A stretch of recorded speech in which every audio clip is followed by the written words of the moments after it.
Southeast Asia. North Vietnam. July 1967. America is bogged down in a messy ground war in North Vietnam. The body count is rising fast. To date, over 6,600 US military personnel have died in the conflict. President Lyndon Johnson wants to finish the job. In an all-out bid for victory, he has upped the number of bombing raids. But the war is thousands of kilometers from American soil, and the bombers need bases. Vital to the new strategy are the US Navy's aircraft carriers. These massive war machines can launch air assaults from hundreds of kilometers offshore. Sailing to her first tour of duty in Vietnam is the biggest of them all, the USS Forrestal. She cost $189 million to build and has a crew of 5,400 men. Her flight deck is vast. Stood on end, she would reach the 80th floor of the Empire State Building. Forrestal represents 4 acres of American sovereign territory, able to travel anywhere in the world. July 29th, 8 a.m. The ship has reached the Gulf of Tonkin, 160 kilometers off the coast of North Vietnam. She has been stationed here for 5 days, launching bombing raids against the Viet Cong. These are dangerous waters. 3 years earlier, enemy fire hit a warship just a few miles from here. In the event of an attack, the ship has 8 5-inch guns with a range of 22 kilometers. In charge of these weapons is Petty Officer Milt Crutchley. Man ready. Zebra set. Milt is from Frederick, Maryland. Aye. He's just 20, but in command of 2 junior sailors.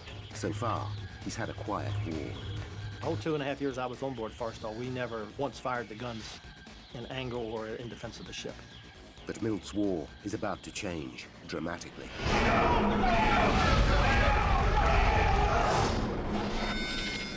9 a.m. A bombing mission is scheduled for mid-morning.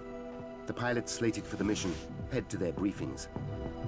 One of them is Junior Lieutenant Dave Dollarhide. Back home in Florida, 25-year-old Dave is a single man with a hectic social life. But the discipline of the Navy made him shape up. I joined the Navy to become an aviator and grew up actually in the Navy, matured in the Navy. Flying alongside Dave on the mission will be his good buddy, Fred White.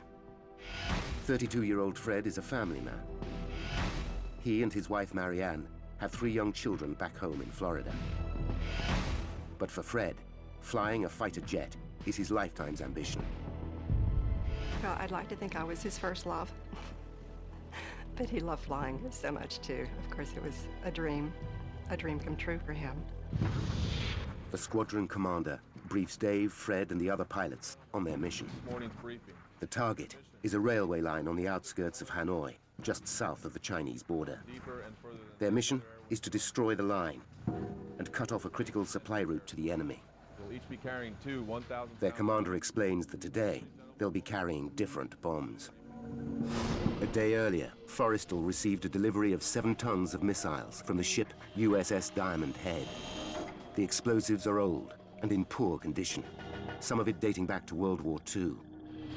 When the Forrestal's weapons officer saw the bombs, he decided to get rid of them as soon as possible.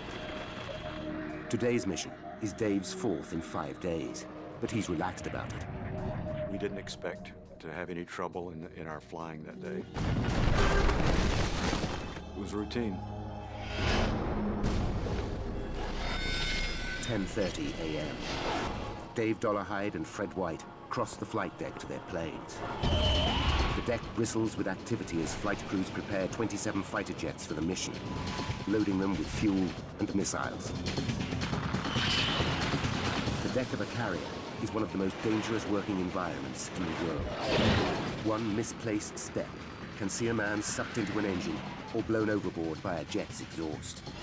The ship is also a floating arsenal, packed with a deadly mixture of high explosives and fuel. In the event of a fire, one man is responsible. Fire Chief Gerald Farrier is in charge of Repair 8, an emergency response unit of specially trained firefighters.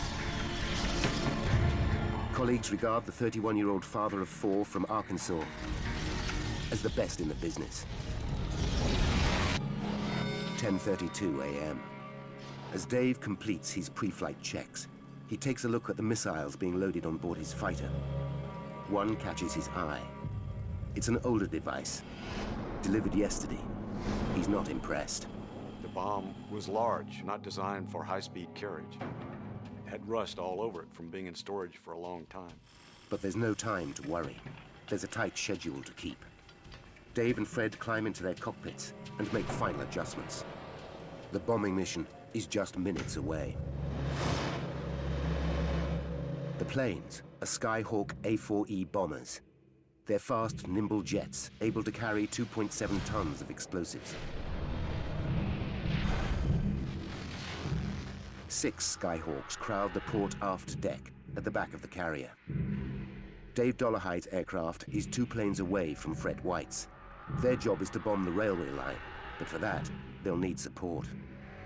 Over on the starboard side stand 7 McDonnell Douglas F-4 Phantom jets. Flying Phantom number 110 will be senior pilot Jim Bangert. His job is to protect the mission by destroying anti-aircraft guns on the ground. The Phantom is twice as fast as the Skyhawk and armed to the teeth. Among its weapons are 24 Zuni rockets, housed in pods on either side of the fuselage.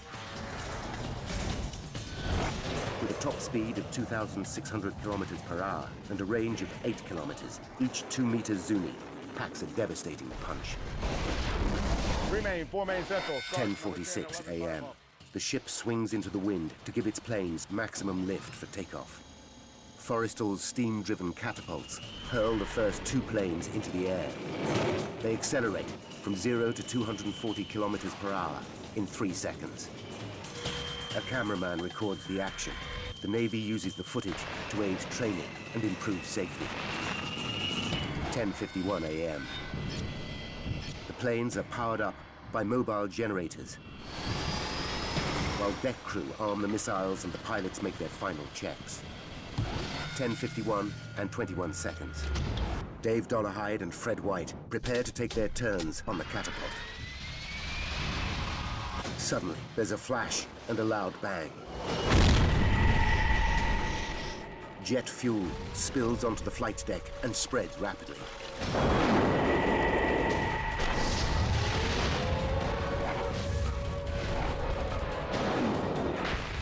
A massive fire rips through the Skyhawk planes. Flames engulf Fred and Dave. They've got seconds to get out of their cockpits, or they'll burn alive. The world's biggest aircraft carrier, USS Forrestal, is on fire. Flaming jet fuel rages across its flight deck. 10:52 a.m. Pilots Fred White and Dave Dollarhide struggle to get out of their burning jets. They have just seconds to escape. In the searing heat and smoke, Dave battles to unbuckle his shoulder harness and leg straps. I was terrified about what was going on, but I understood that my life depended on me getting out of that airplane. He finally breaks free and prepares to jump, only to realize he is still connected by his oxygen cord. He rips it off and braces himself for a jump of 3 meters onto the flaming flight deck. I just leaped out the left side of the airplane, twisted in the air, and fell on my side. Dave feels a bone smash in his lower back. He writhes on the deck in agony, unable to get to his feet. The flames spiral out of control as Fire Chief Gerald Farrier and his men race to the blazing Skyhawks. The footage shows Gerald reaching the fire first, armed only with a handheld extinguisher. He gives it a test blast to check it's working, then starts spraying it on the flames beneath the first Skyhawk.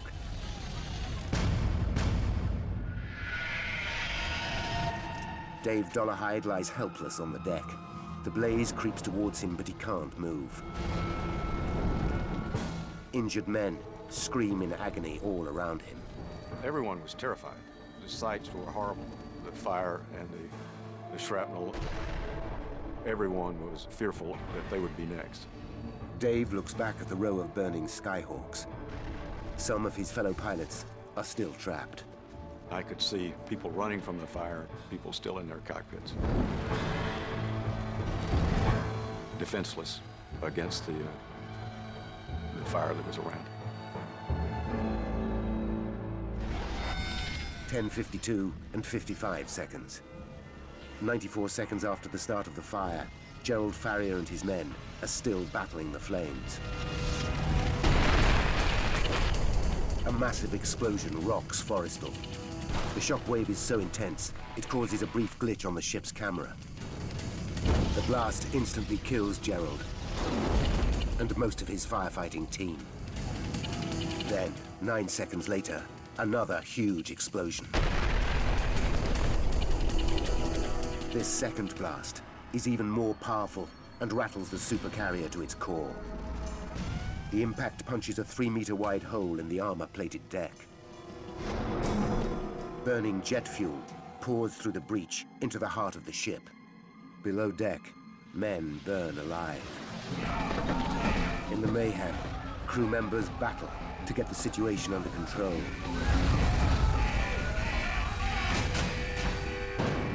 (10:55 and 20 seconds). The fire has been blazing for almost 4 minutes. In the gun control room, Milt Crutchley and his men await orders, convinced that they're under attack. From here, they can fire the ship's 8 guns and fight back.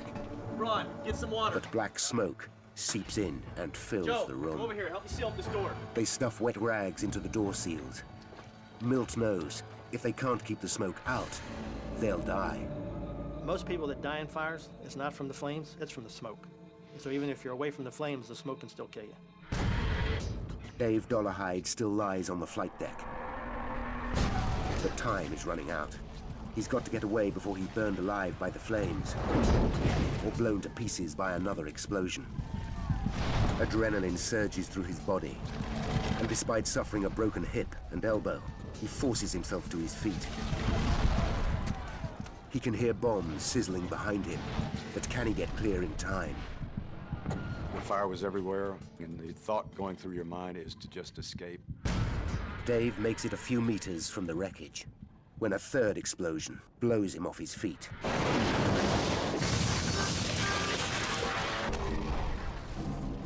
Four more blasts tear the rear of the ship apart. 10:57 a.m. It's less than 6 minutes since the fire started, but the ship itself is now in serious danger of sinking. Condition zebra throughout the ship. Alarms sound, and watertight doors close all over the carrier. This is condition zebra, sealing off the damaged compartments to limit the spread of fire. But closing the hatches cuts off many escape routes. Milt Crutchley's men fear they are trapped. I'm the senior guy. They're looking to me, you know, are you going to get us out of this alive, or is this it? There is one exit. A hatch in the gun control room leads to a platform on the outside of the ship. Milt calls the bridge to check if the platform is safe. Command ready. Zebra set. He's told it's ablaze. Whatever He you must gotta find do, a Bird, different do escape it. route. 10:58 and 20 seconds. Crew members spot Dave Dollarhide's motionless body on deck. They haul him to his feet. To their astonishment, he's still conscious. He's dragged to safety. Just in time. They make it to the sickbay, but Dave fears the danger isn't over. We could hear the noises on the hangar deck above us, and we knew the fire was still raging. But fire is no longer the primary threat. The crew pump millions of gallons of seawater into the port hold of the ship to tackle the blaze. In a cruel twist, they're putting themselves in grave danger. USS Forrestal and 5,400 men are close to sinking. The aircraft carrier USS Forrestal is in a critical situation. She lists badly, and sailors struggle to fight fire above and below decks. Leading Petty Officer Milt Crutchley is trapped in the gun control room with his two-man team, as thick black smoke fills the room. They lie on the floor, gasping for the last scraps of air. They say there are no atheists in foxholes. There's no atheists on burning ships either. I was saying a prayer to God, to get me out of this. Milt faces a life or death dilemma. If they stay here, the smoke will kill them. If they exit via the hatch onto the gun platform, they risk being burned alive. In a desperate bid to find a way out, Milt leads his men down a smoke-filled corridor. Every door is a dead end. Milt and his men are choking. He's got just minutes to save them, and himself. Knee knocker, guys. Back on the blazing deck, the shell-shocked crew now face another emergency. Forrestal's 73,000 tons is on the verge of toppling over portside. If she falls, 5,400 crew will go down with her. Frenzied crewmen rush to the fuel tanks to pump oil from one side of the ship to the other. They must get weight to starboard, or the ship will be lost. Across the deck, thousands of pounds of explosives sizzle in the extreme heat. Captain Beeling orders the crew to get rid of anything that might detonate. They jettison multi-million-dollar planes and tons of bombs into the ocean. Below deck, Milt still can't find a way out, and he and his men are suffocating. He has no alternative but to lead them back to the gun control room. He realizes he's got one escape route left, the hatch door out onto the blazing gun platform. He's been warned an inferno awaits them on the other side, but this hatch door is their last hope. Instead of fire, there's fresh air. That first breath of fresh air, it's like an elixir of life, I guess you could call it. It just rejuvenates you. Somehow, this section of the gun platform has escaped the blaze. Milt and his men climb up onto the deck, exhausted but elated. The adrenaline quit, and so did we. The three of us, we didn't care anymore. We'd had our thing for the day, and all we wanted to do was just sit there and rest, breathe in the air, and just glad to be alive. 11:40 a.m., 48 minutes after the first explosion. Finally, the crew put out the fires on the flight deck. They pump enough oil across the ship to correct her listing. But it takes another 16 hours to extinguish the fires below deck. By 4 a.m. the following day, Forrestal's commander, Captain Beeling, makes an announcement to his crew. I want to let you know that Forrestal is again making 25 knots. At the end of 17 hellish hours, 134 men are dead. The carrier begins a week-long journey to an American base in the Philippines for emergency repairs. The ship's tour of duty in Vietnam is over after just 5 days, and the Navy needs to find out exactly what caused the disaster. What started the blaze? How did it get so out of control? What caused the multiple explosions? And why did so many men die? Now, by going deep into the investigation, we can reveal the facts behind one of the most infamous episodes in US naval history, and inspect restricted files that hold the key to the incident. The day after the near sinking of the ship, the US Navy orders an in-depth investigation. The findings lead to a complete overhaul in safety procedures. This man has a professional interest in Forrestal. Commander Bob Stanley is a leading US Navy investigator. Thank you. He's well placed to judge the historical impact of this disaster. Forrestal fire was a watershed event, if you will, in the terms of the amount of damage done for an accident in naval aviation history. The US Navy's investigation of the Forrestal disaster is also considered a watershed. For investigators like Stanley, it's the benchmark for their profession. Stanley uses his credentials to gain access to the USS Forrestal's official investigation document. Under federal law, filming the contents of the report is forbidden. But Stanley has agreed to reopen the file so that we can learn how the original Navy investigators cracked the case. The man who carried out the Forrestal investigation was Rear Admiral Forsyth Massey. Massey is now dead. But back in 1967, the respected officer put his reputation on the line by vowing to get to the bottom of the Forrestal disaster. His most important piece of evidence is footage shot by the onboard camera. Massey orders copies of the footage. He hopes this will reveal all. The Pilot Landing Aid Television System, or PLAT, is no ordinary camera. A radar link displays the aircraft speed on a dial at the top of the picture. Footage from the PLAT camera should enable Massey to analyze the Forrestal disaster frame by frame. Just before the fire started, the cameraman recorded 2 planes taking off.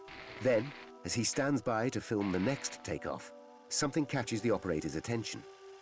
Quickly, he pans left and captures the fire as it takes hold on the rear deck. Although black and white and grainy, and suffering from electronic interference from the ship's powerful radar, the film is forensic in its detail. Massey analyzes it, shot by shot. With an investigator's eye for detail, Massey discovers a clue hidden in the footage, a clue that will be the key to understanding how 134 crew members of USS Forrestal lost their lives. In 1967, Rear Admiral Forsyth Massey investigated a huge fire on the aircraft carrier USS Forrestal. Today's top US Navy investigator, Bob Stanley, has gained access to Massey's official, restricted report. I was impressed reading Admiral Massey's report that they followed the same techniques and methodology that we use today. It was a very thorough report. Stanley wants to learn how Massey solved the mystery. Massey's report reveals that an onboard camera recorded the horrifying scenes on the ship. The footage is a huge bonus, but there's one big drawback. The cameraman faces the wrong way when the fire starts. By the time he pans left, the fire is already ablaze.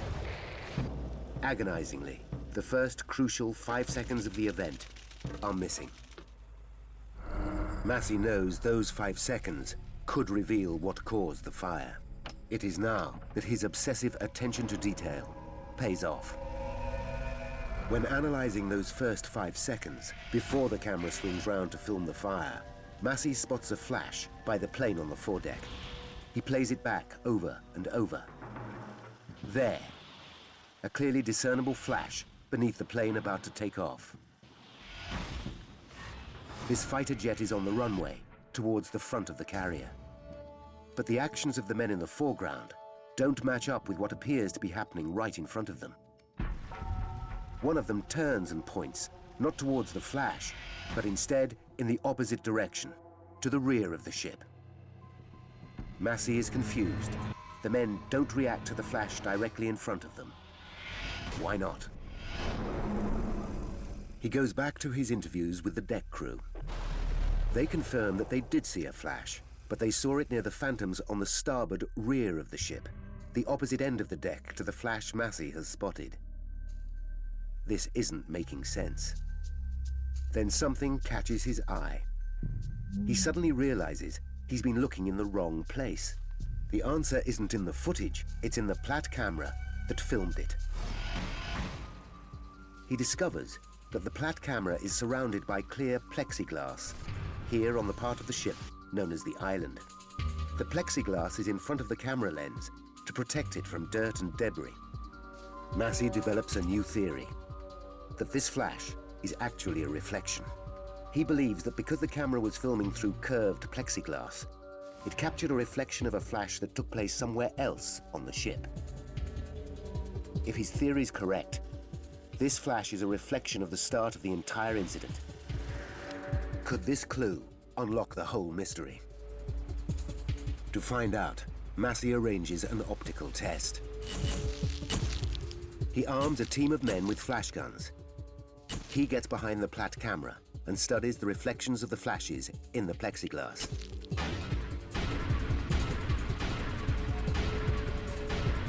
At last, one flash perfectly replicates the original flash caught in the plexiglass seconds before the fire started.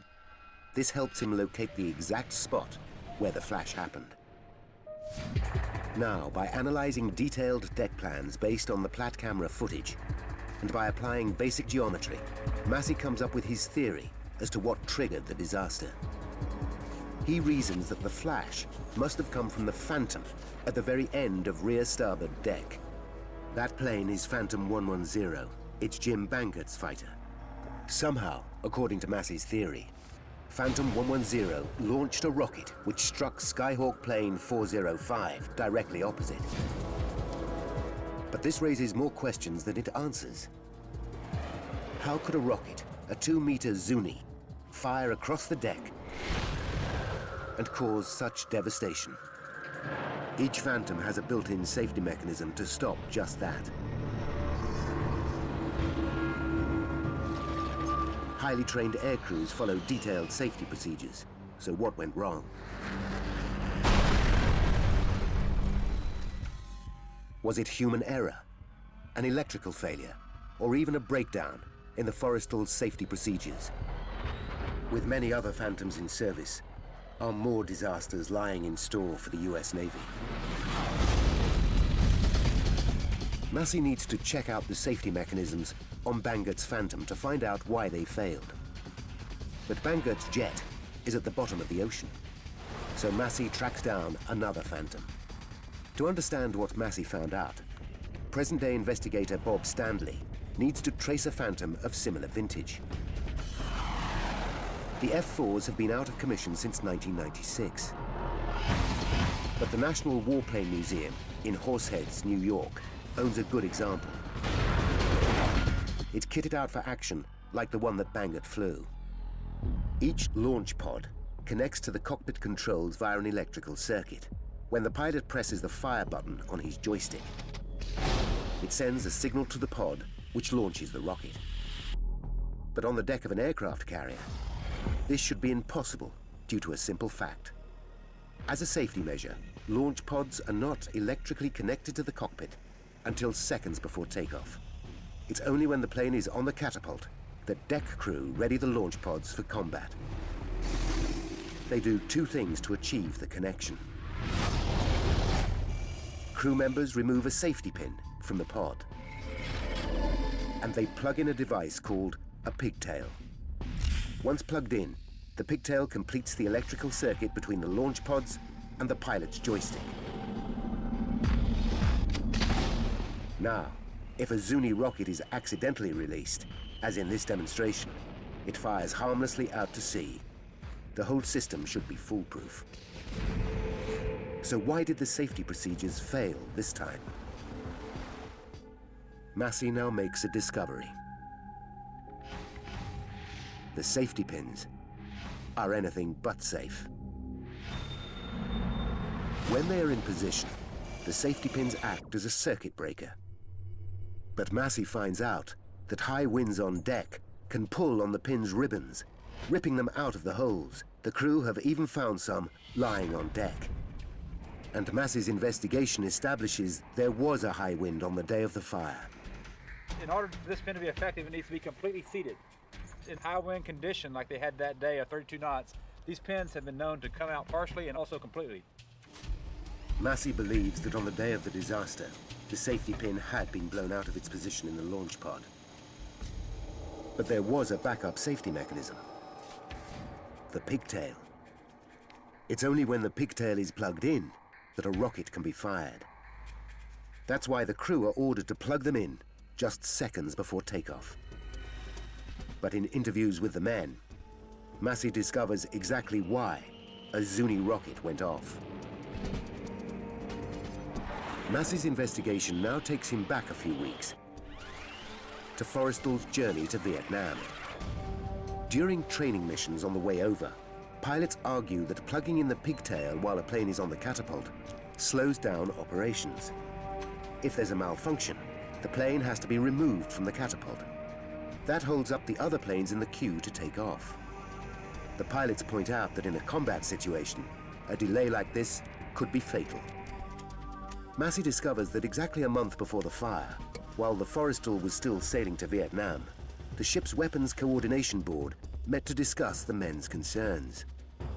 It ruled that flight crews could ignore Navy protocol on connecting the pigtails.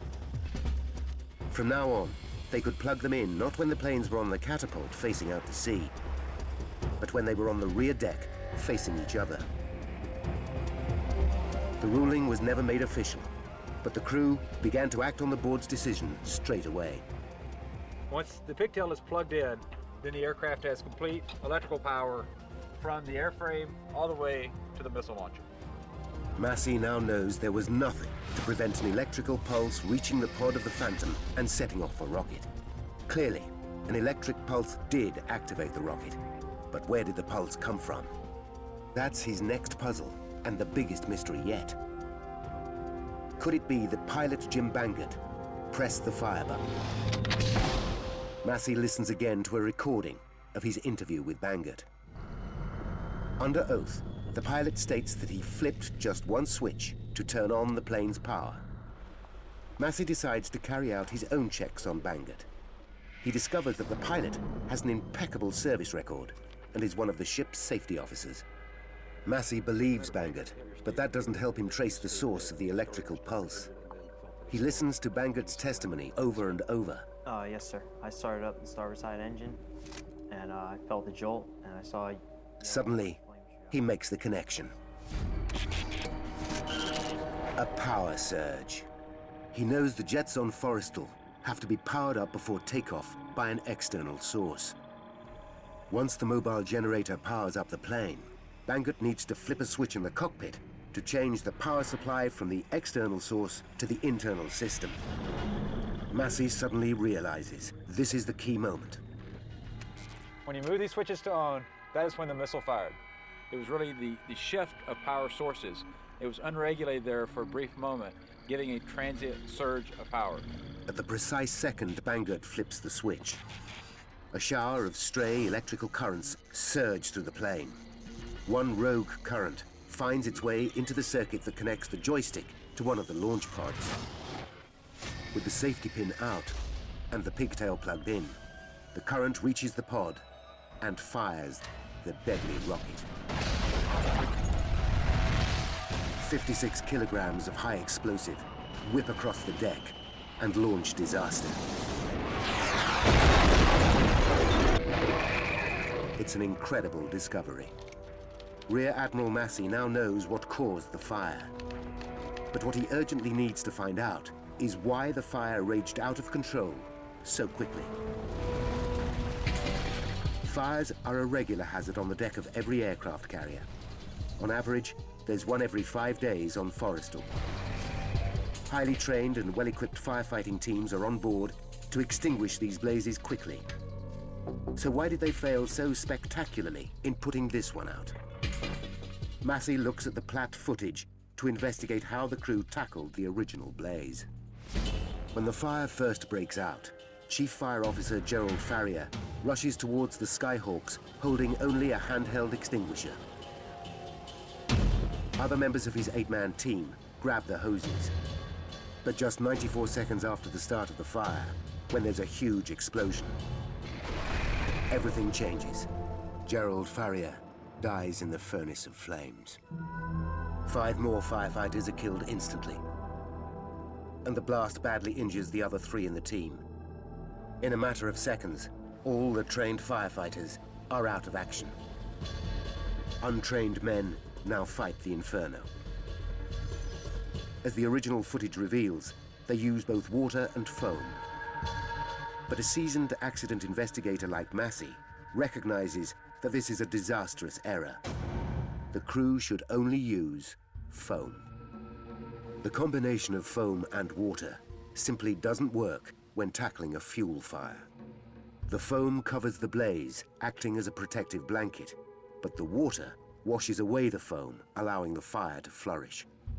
Worse still, water carries the flaming jet fuel on its surface. Unwittingly, the crew actually spread the fire.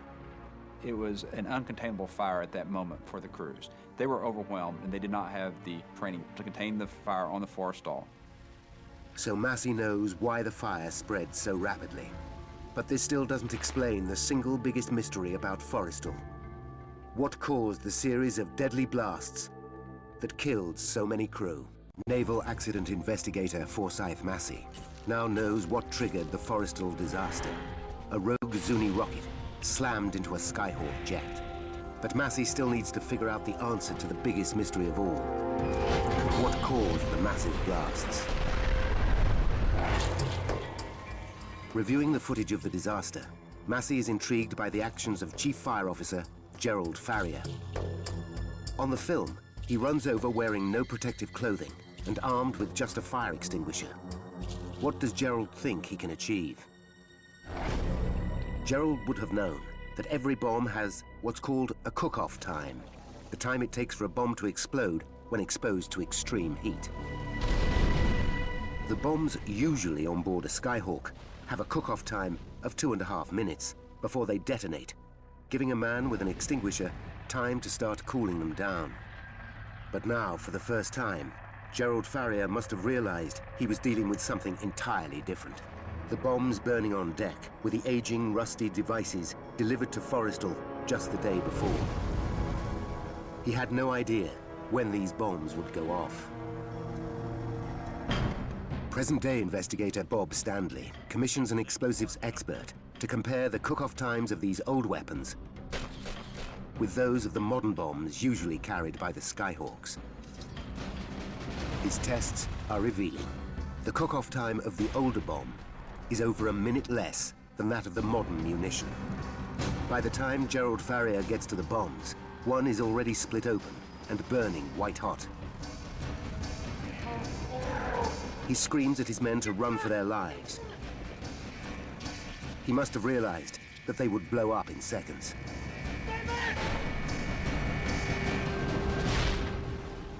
He was not concerned about his own personal safety, and so he sacrificed his life in an attempt to save the ship. In all, 7 of the older bombs on board Forrestal detonate. Had the Skyhawks been armed with their usual weapons, Gerald would have had an extra minute to prevent detonation.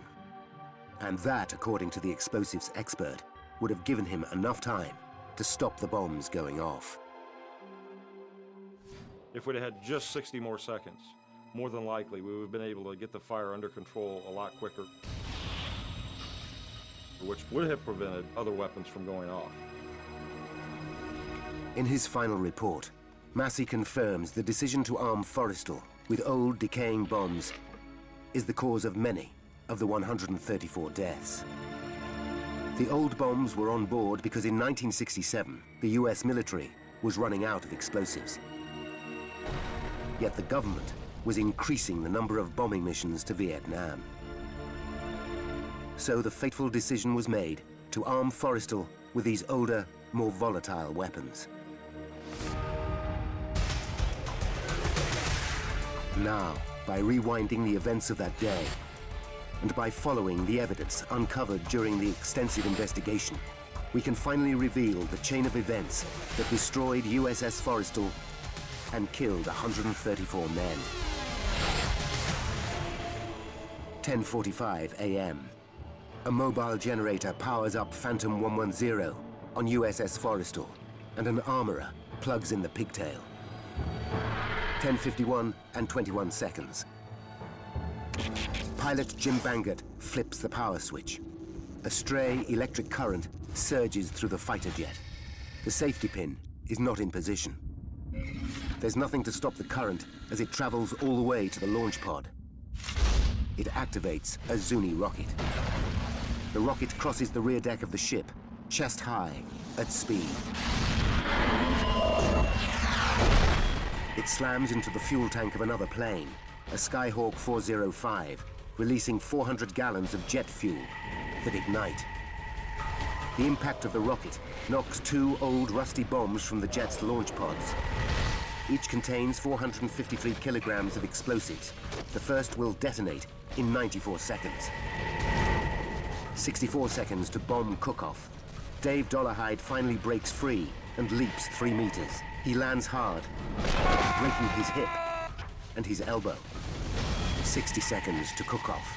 Gerald Farrier desperately tries to cool the bombs. 30 seconds to cook off. Fred White is still trapped in his cockpit.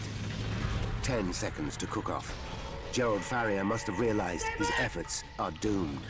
The first bomb reaches cook-off point.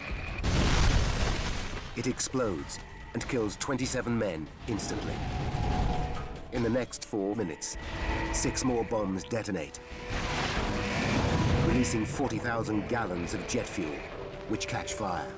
The burning fuel pours through fractures in the deck into berthing areas below, killing 91 men. Of the 134 dead, 18 bodies are never recovered. As a direct result of the Forrestal catastrophe, the US Navy take decisive action to ensure a disaster like this can never happen again. Safety procedures are completely overhauled on all carriers. Old bombs are replaced with newer, insulated devices, and fire training made mandatory for crewmen. A new fire training center is set up in Virginia, USA. It's named after the man who gave his life trying to save USS Forrestal, Gerald Farrier.